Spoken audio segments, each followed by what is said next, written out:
سنت وہ فعل ہے، وہ عمل ہے جسے میرے اور آپ کے محبوب نے تواتر کے ساتھ، کثرت کے ساتھ لگاتار جاری و ساری رکھا اور اس پہ اپنی مہر نبوت ثبت کر دی۔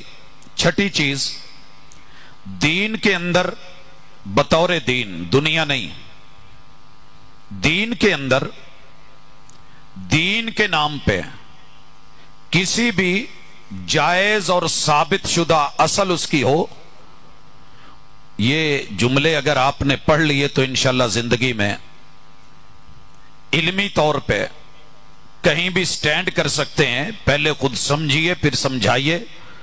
گلی محلے بازاروں کے اندر یہ سوالات ہوتے ہیں کہ جناب یہ بدعت کہاں سے آ گئی، محبوب کی آمد ہے، خوشی ہے، اور ہمیں تو ایک بچے کی پیدائش پہ خوشی ہوتی ہے، آپ کیا کرنے جا رہے ہیں جناب؟